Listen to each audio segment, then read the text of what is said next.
მოსწავლეებთან ქართული სიტყვის თავისუფლების ეტიმოლოგიას. რამდენიმე ენაზე ვთხოვე, რომ როგორ აღინიშნება ეს სიტყვა. თავისუფალი, ხო, ანუ აი რაღაცა free, свободен რაღაცა და ასე свободен რაღაცა. და სინამდვილეში ქართულმა ეტიმოლოგიამ და ქართულმა ენამ ძალიან კარგი კოდი ჩადოაქვს სიტყვაში, ანუ საკუთარ თავს ვინც ერევა, საკუთარ თავს ვინც ფლობს, საკუთარ სისუსტეებზე, საკუთარ სიამაყეზე, პატიმოყვარეობაზე, საკუთარ ყველაფერ უძლურებას რომ აკონტროლებს ის ადამიანია თავისუფალი.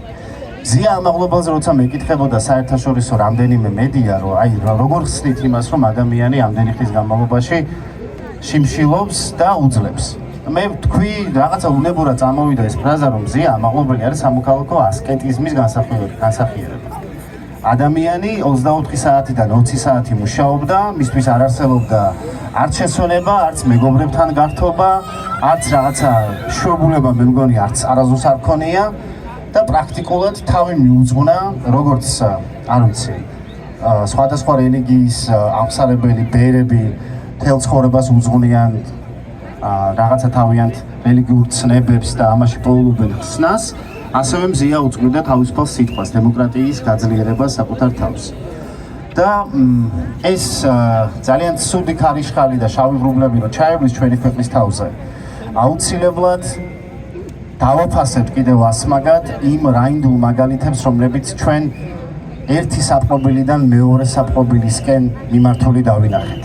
ჩვენ აუცილებლად დავინახეთ, რომ თუ რამ გამოხატავს ადამიანის კეთილშობილებას და რაინდობას, ეს არის ზვია ცეცხლაძე, ეს არის ანდრო ჭიჭინაძე, ეს არის ყველა ადამიანი, რომელიც ისე წერს მზიაზე, რომ შეგშურდება ხოლმე. აი ისეთი სიმართლით წერენ, ისეთი სოლიდარობით წერენ, ისეთი კეთილშობილებით, ჰუმანიზმით, კანონის უზენაესობით, მოქალაქეობით, რომ იფიქრებ, რომ აი საიდან მოდის ეს ყველაფერი და ეს ყველაფერი მოდის სწორედ ამ სიმართლის შეგრძნებიდან, სიმართლეში საკუთარი თავის პოვნიდან და განსაკუთრებით მინდა გამოვყო ზვიადი ცეცხლაძე, იმიტომ რომ ამ 19 წლის ადამიანმა გნებავთ ადამიანური, გნებავთ მომავალი პროფესიული ხედვით, გნებავთ აქტივისტური ხედვით თელს ქვეყანას კი არა, მე მგონი თელს ცივილიზაციას, დასავლურ ცივილიზაციას, რომელიც იდგა და დგას და გადარჩება აუცილებლად როგორც ადამიანის ღირსებაზე მდგარი ცივილიზაცია და ამახსოვრა თავს.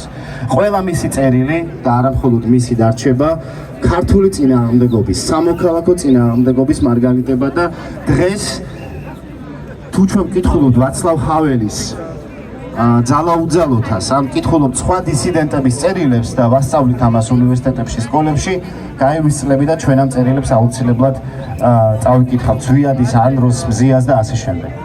მე მინდა ზვია ცეცხლაძის დას ვთხოვო მიკროფონთან ახლა მოგმართოს და ძალიან დიდი მადლობა გადაუხადო მას, რომ ესეთი ძმა ყავს, მაგრამ განსაკუთრებული მადლობა კიდე ქალბატონ ნარგიზს და ბატონ ზურას, რომ ესეთი შვილები გაზარდეს.